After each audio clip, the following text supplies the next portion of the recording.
नमस्कार, स्वागत है साहित्यिक झरोखा चैनल पर। आज हम करेंगे अज्ञेय जीवन व साहित्यिक परिचय। अज्ञेय जिनका पूरा नाम सच्चिदानंद हीरानंद वात्स्यन अज्ञेय है, तो आइए आज इनके बारे में विस्तार से जानने का प्रयास करते हैं। देखिए, सबसे पहले अगर इनके जीवन की बात करें तो इनका जन्म 7 मार्च सन 1911 ईस्वी देवरिया जिले में हुआ था। इनके पिताजी पंडित हीरानंद शास्त्री थे, जो कि पुरातत्व विभाग में काम करते थे। पुरातत्व विभाग में काम करने के कारण इनके पिताजी को एक स्थान से दूसरे स्थान पर जाना पड़ता था।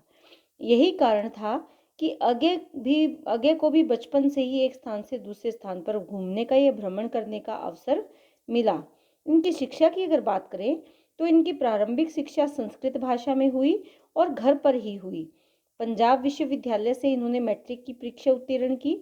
लाहौर से इन्होंने बीएससी किया और एमए अंग्रेजी विषय में इन्होंने दाखिला लिया, लेकिन ये पढ़ाई बीच में ही रह गई, यानी अधूरी रह गई। इसका कारण क्या था? इसका कारण रहा क्रांतिकारी गतिविधियों में भाग लेना। जो अज्ञेय जी थे, क्योंकि देखिए इनका जन्म 1911 में हुआ था और जैसे जैसे युवावस्था की ओर बढ़े, हमारे देश में जो गतिविधियां थी वो भी कैसी थी? क्रांतिकारी। क्योंकि ये वो समय था जब हमारा देश आज़ादी के लिए संघर्ष कर रहा था, देश में अनेक आंदोलन चल रहे थे, तो इसका प्रभाव इन पर भी पड़ा और इसी कारण इन्होंने क्रांतिकारी गतिविधियों में भाग लेना प्रारंभ कर दिया और शिक्षा बीच में ही छोड़ दी थी। और 1936 ईस्वी में इन्हें अनेक बार जेल में भी जाना पड़ा। कुछ वर्षों तक इन्होंने आकाशवाणी में काम किया, लगभग 2 सालों तक, और 3 साल तक इन्होंने सेना में भी कार्य किया। क्योंकि इनका झुकाव किस ओर था? क्रांतिकारी गतिविधियों की तरफ, तो ये इनके स्वभाव में ही था, इसीलिए 3 साल तक इन्होंने सेना में भी काम किया। इनका जो देहांत है वो 4 अप्रैल सन 1987 ईस्वी में हुआ। तो ये मोटे तौर पर बताने का प्रयास किया है मैंने अज्ञेय जी के जीवन के बारे में। आइए अब इनकी रचनाओं के बारे में जानते हैं। देखिए, इनकी जो रचनाएं हैं उसमें काव्य रचनाओं की अगर बात करें तो भग्नदूत, चिंता, इत्यलम, हरी घास पर क्षण भर, बावरा अहेरी, इंद्रधनुष रोंदे हुए, ये अरि ओ करुणा प्रभाव में, आंगन के पारद्वार, पूर्वी, सुनहरे शैवाल, कितनी नावों में कितनी बार, क्योंकि मैं उसे पहचानता हूँ, सागर मुद्रा, सन्नाटा बुनता हूँ। और जो इनका सदा नीरा है, ये समग्र कविताओं का संकलन है। सदा नीरा नाम से इन्होंने अपनी सभी कविताओं का संकलन किया है। उसके बाद अगर कहानी की बात करें तो इनके जो प्रमुख कहानी संग्रह हैं उसमें विपथगा, परंपरा, ये तेरे प्रतिरूप, कोठरी की बात, शरणार्थी और जिज्ञासा हैं। उपन्यास शेखर एक जीवनी, नदी के द्वीप, अपने अपने अजनबी, तीनों ही उपन्यास बहुत महत्वपूर्ण है हिंदी उपन्यास साहित्य में। यात्रावृत्त, अरे यायावर रहेगा याद, एक बूंद सहसा उछली। अज्ञेय जी को बचपन से ही घूमने का शौक था, क्योंकि अपने पिता के साथ ये एक स्थान से दूसरे स्थान पर जाते थे। इन्होंने कुछ विदेशों की यात्राएं भी की, जिनका प्रभाव इनके साहित्य पर भी देखा जा सकता है। उसके बाद है निबंध संग्रह। निबंध संग्रह में त्रिशंकुश, सबरंग, आत्मनेपद, हिंदी साहित्य, एक आधुनिक परिदृश्य, कुछ राग, आलवाल, ये इनके प्रमुख निबंध संग्रह हैं। नाटक की अगर बात करें तो इनका जो प्रमुख नाटक है उत्तर प्रियदर्शी इनका नाटक है। लेकिन काव्य के क्षेत्र में इन्होंने हिंदी साहित्य में अपना विशेष योगदान दिया है। हिंदी काव्य में इनकी कविताएं अपना महत्वपूर्ण स्थान रखती हैं। इनके उपन्यास भी बहुत अधिक महत्वपूर्ण है। वैसे तो साहित्यकार की सभी रचनाएं ही अपना अहम भूमिका रखती है उस समय में, लेकिन इनकी कविताएं काफ़ी प्रसिद्ध है और हम यहाँ कविताओं के बारे में विशेष तौर पर जानने का प्रयास कर रहे हैं। बात आती है इनके संपादन कार्य और पुरस्कार के बारे में। देखिए, अज्ञेय जी ने सप्तक परंपरा का सूत्रपात किया। सप्तक परंपरा, क्योंकि ये प्रयोगवाद के कवि हैं, प्रयोगवादी कवि हैं और प्रयोगवाद के प्रवर्तक भी माने जाते हैं। सबसे बड़ी बात यह है कि अज्ञेय प्रयोगवाद के प्रवर्तक हैं, ये आप ध्यान में रखेंगे। प्रयोगवाद के प्रवर्तक हैं और इन्होंने जो सप्तक परंपरा का प्रारंभ किया वो अपने आप में एक अनोखा प्रयास था और एक सराहनीय प्रयास भी कह सकते हैं। इन्होंने जो पहला सप्तक निकाला उसका नाम था तार सप्तक। आप ये ध्यान में रखेंगे, पहले सप्तक का नाम पहला सप्तक नहीं था, बल्कि उसका नाम था तार सप्तक, जो कि 1943 ईस्वी में इन्होंने निकाला। दूसरा जो सप्तक था वो दूसरा सप्तक के नाम से आया, जो कि 1951 ईस्वी में। उसके बाद तीसरा सप्तक 1959 ईस्वी में और चौथा सप्तक 1979 ईस्वी में प्रकाशित हुआ। प्रत्येक सप्तक में इन्होंने 7 कवियों को स्थान दिया, लेकिन हर बार किसी एक कवि को बार बार उसकी कविताएं नहीं, बल्कि प्रत्येक सप्तक में नए 7 कवियों को इन्होंने लिखने के लिए उनको स्थान दिया या उनको शामिल किया। इनका जो संपादन कार्य अगर देखें तो सैनिक पत्रिका है, विशाल भारत, प्रतीक, नया प्रतीक, नव भारत टाइम्स, दीनमान, ये कुछ साहित्यिक पत्र पत्रिकाएं हैं जिनका इन्होंने संपादन कार्य कुशलता से किया। पुरस्कार देखिए, साहित्य अकादमी पुरस्कार भी इनको मिला, भारत भारती पुरस्कार या सम्मान भी इनको दिया गया और भारतीय ज्ञानपीठ पुरस्कार भी अगे को प्राप्त हुआ है। तो ये इनका संपादन कार्य है और पुरस्कारों के बारे में हमने यहाँ पर चर्चा की है। आइए अब इनकी काव्यगत विशेषताओं के बारे में जानते हैं, इनके साहित्य की विशेषताओं के बारे में जानते हैं। सबसे पहला है व्यष्टि और समष्टि में समन्वय।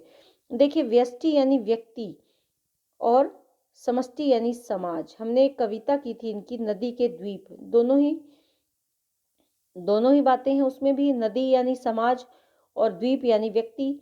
तो उसमें हमने क्या जाना था कि ना तो नदी द्वीप के बिना उसका अस्तित्व है, ना ही द्वीप का नदी के बिना, दोनों का समन्वय ही उनका अस्तित्व बचाए रख सकती है। तो यहाँ पर उसी प्रकार से अपने काव्यों के माध्यम से, अपने प्रतीकों के माध्यम से अगेन ये बताने का प्रयास किया है कि व्यष्टि और समष्टि में समन्वय से ही एक संतुलित और अच्छे समाज का निर्माण हो सकता है। तो ये इनके काव्य की प्रमुख विशेषता है, व्यक्ति और समाज में समन्वय। दूसरा जो विचार है इनका, या दूसरी जो विशेषता है, वो है जीवन को पूर्णता से जीने का आग्रह।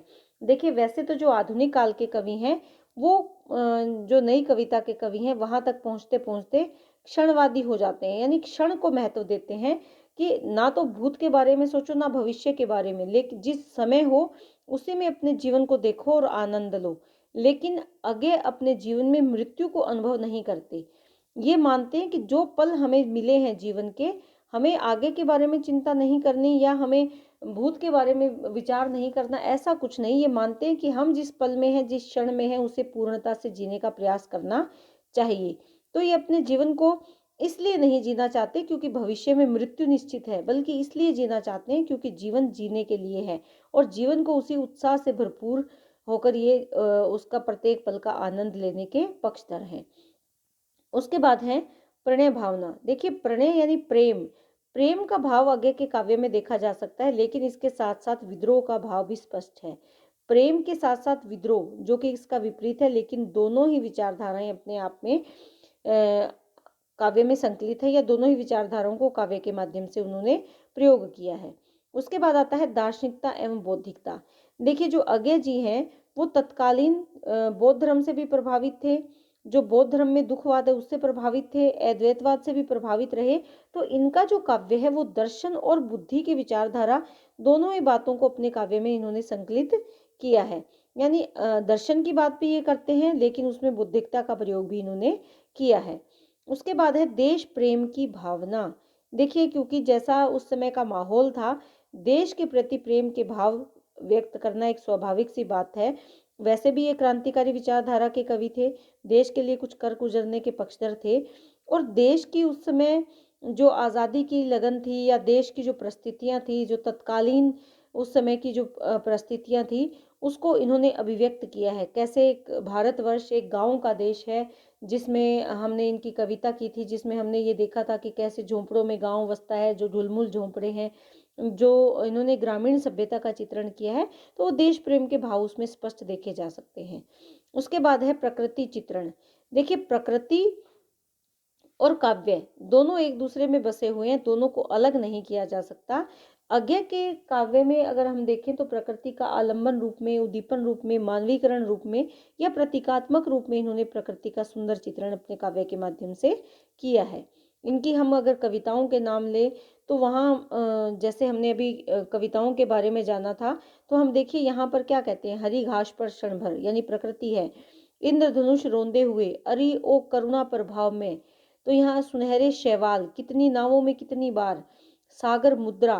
तो प्रत्येक इनकी कविता है या इनका जो काव्य रचनाएं हैं उसमें प्रकृति का अपना एक विशेष स्थान इन्होंने प्रकृति को दिया है।